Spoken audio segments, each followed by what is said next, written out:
Evening all, welcome to some more tactics. Right, this is point defense. I have this weird compulsion nowadays that when I play this game I can't be bothered to run around too much. Even though I'm in a fast scout suit, my raison d'etre is not to put too much energy out there, basically. So what I'm finding I do more of is I run to a point and then hold it, and I'm really enjoying that. Plus, it does help you. Certain tactics and certain fits and suits, etc., are not really designed for one or the other. For example, lasers and Capsuleer rail rifles, or the equivalent, or generally rail rifles, combat rifles. And other things are meant for open ground warfare generally. It's like assault rifles. They're kind of meant for open ground combat. With regards things like the scouts, cloaks, and certainly the weapons I use, which are kind of things like flaylocks and shotguns and stuff, they're meant for building clearance. They're more internal building things. So long story short, that's my way of telling you that if in a skirmish like this, the first place I would run to would be this kind of place. I would run for an encompassed open space.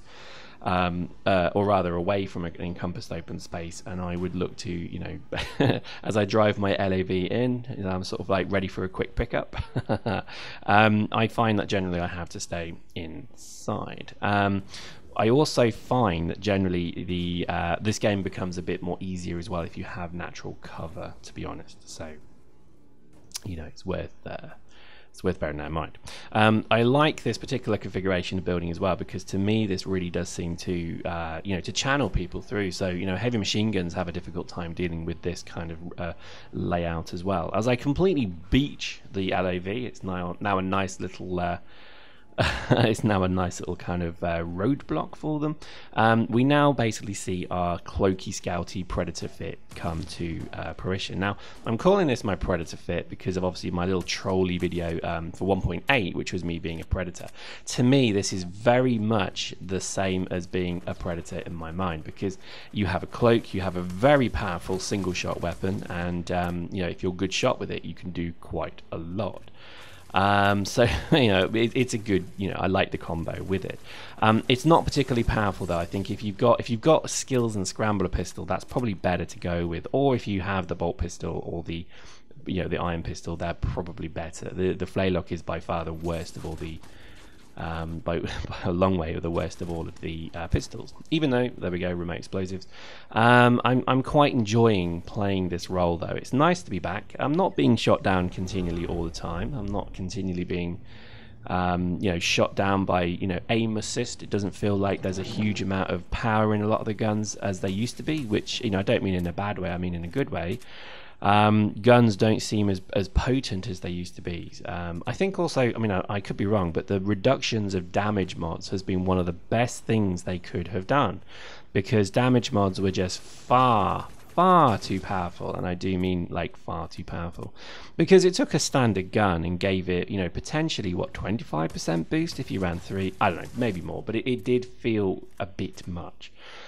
And I'm finding generally that it's better to run, it's better not to run them, obviously, because you only get 4 or 5% maximum, which it's just a waste of a slot, to be honest.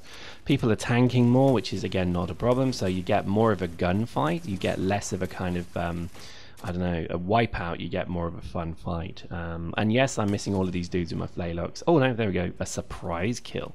I wish they would do something with it. I think I've made multiple videos about it now, but I think it's just a shame that such a good gun, potentially, in terms of the way it works and what it does, has been forgotten. I think it was nerfed into the ground because obviously it did have some power behind it. But the reality is that even the mass driver is being put back to what it was. A lot of the game is being put back to the nerf figures that maybe they once were, and I think it's kind of time the flaylock had some love as well. I could be wrong. I'm doing again this video relatively forward planning as well, so for all I know there has been a buff. Post in the comments if there has, and laugh at how stupid I am for doing a whole bulk of videos in one go. But as it goes, I think to be honest, the game is it's fun. You know, it is great fun, and I've got to admit I am loving the running and gunning nature of the game once more. I am certainly going to give Nova Knives a go, and I'm certainly going to try a bit more with the shotgun. At the moment, the shotgun is just a bad weapon.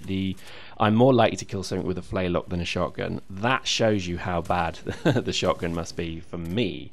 But again, there will be those amongst you who will say, what are you talking about? The shotgun is brilliant. That's because you probably use aim assist. I don't use aim assist. If I run the shotgun, I have to run it mouse and keyboard, because usually you're strafing, so you need that ability to strafe quickly. And if you're not running it like that, then you're going to have a bad time, quite honestly. And I think, you know, this is something to really bear in mind. If you run it with the controller, the aim assist is incredibly helpful, so it does actually pull your reticule to the enemy, and that's the bit I have trouble with. I'm very good at getting the shot lined up, but I'm not good at putting the reticule on the target. And I had to think about this. I think it could be the fact that the reticule is a round circle for the shotgun, and I find that very annoying. I think I would rather it be a plus, like you see here. To me, that would make it a bit easier, because a round circle has no central dynamic. It has no central, you know, icon or identifier that says this is the center. And I think that's kind of what I'm missing. So yeah, I think we'll look at that maybe in the future. Look at that guy, he follows me to get a kill on the scout. He doesn't see the heavy. Love it. I think, yeah, again, what I'm finding as well with the game, you know, particularly at the moment, is the buildings are the more fun areas of the map. Open areas and generally the old, you know, countryside fighting, I think, sucks and always has. Whereas, look at this, I'm sneaking up on this dude. He's not even seen me. And we're going to wait until we get him. Blap, blap, blap. Oh, and you see, I didn't get the kill. That's so annoying, but oh well. But I think this is definitely the fun of the game. Is now a role that I'm certainly finding that I enjoy more so. The role of the urban fighter, etc. Look at that. Wow, that's a bloody lucky one. And I think certainly, you know, scouts are kind of designed to do that role. So I'm really quite excited about that. I think as well, you know, there's a real kind of wealth of fits as well now that they've done a lot of the changes. It's not obviously that you're going to run armor plates and damage mods now, because, you know, you could run damage mods, but you're not gaining a huge benefit from doing so. So that does mean that people have to think that a little bit more. Cloaking makes for a much more interesting game than it used to be. Cloaking to me is fascinating, and I just love everything about cloaking now, because, you know, yeah, it's powerful, yeah, it's good, but, you know, I have a suit that allows me to see dudes even when they're cloaked now. So, you know, it's an investment. So I lose armor points and I lose speed because I have to fit the suit with the modules that are designed in the game's mechanics to help you see cloaked people. But, you know, there's no excuse if you're not doing it, then why you should see cloaks. This is my big questioning point, is that, you know, it's ridiculous to think cloaks are OP if you don't try and do anything to counter them. Sorry, bro, but that's the truth. I see cloaks coming from half the map away now, I think, and I can just shoot them, and I kill them pretty much 9 times out of 10 because I've got the right fit. So I think this is a tricky one. To me, there's no argument there. You know, the cloak is not powerful at all, because, you know, anybody coming against me in a cloak loses when I have the right fit. If I run my brick tank fit, which I'm proud to say I don't run at all anymore, you know, I ran it for like 3 games and realized what a massive pile of shit it was. Whereas if you can run reactive plates, ferroscale plates, and then kin cats, things like that, your choice of armament is so much better. Yeah, if you get into a situation like this, you're in a bit of a pickle, because you're not going to have the ability to, oh my god, did you see that ragdoll? But you're not going to have the ability to be, you know, all powerful, all seeing against, you know, every target. But that's kind of the way it's supposed to be. I also think as well that a lot of people are trying to find the fit that is just the, you know, the best fit in the game for everything, and it doesn't exist. It really doesn't. I think you have to accept that, you know, one fit will be good against something, but it will be crap against something else. I cannot kill heavies easily at all. Heavies are my bane, because again, a flintlock, please, come on, flintlock versus a heavy. Wow, I might as well just throw flowers at them. And I don't, you know, I kind of think that's right. It should be that way. The heavy is there to be a counter for the scout. But if you're running an untanked, you know, assault suit, or if you're running a cloak and you think that I can't see you, bro, then you're going to have a bit of a shock when I flaylock you with 3 shots, because at the end of the day, that's kind of what the game's about. And to me, you can see here my passive scanning capability is quite strong, and I don't even think I'm running my very good scanning suit, but I just see the dude, so I know where to aim, I know where to look, and I can see people kind of sneaking up on me, but again, not in all cases, and I think that's probably that's the way it should be. I think just generally the game feels so much more open now. I bet a lot of people are, there's a lot of people, quote, and again I use the term very loosely, leaving the game, because we all know they're not. They'll be back, they always do. And I think the reality is that people who are, again, quote, leaving, are leaving because their particular bubble that they used all the time and was very powerful is shit now. Railgunners, people who ran combat rifles and damage mods, people who ran, Slayer lodges. Oh my god, did you see that ragdoll? This is why the flaylock's cool.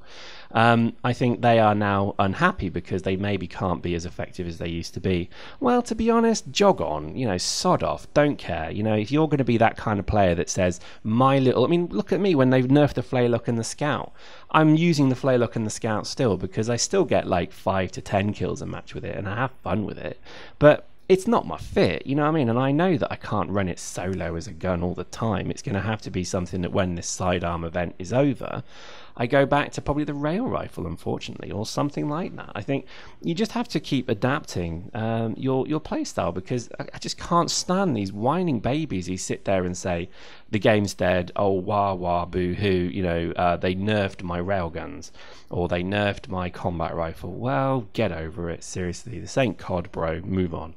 And I think if you can't move on, if you sit there with rage filling your veins, and as my words leave my mouth and go into your ears and they incite parts of your brain to pure white-hot anger and pure rage, just understand that that rage sustains me, because you're a fucking idiot if you get that angry at a game that you say, I'm leaving it. Hope you enjoyed that. See you next time. I can't wait to see the comments on this one, by the way.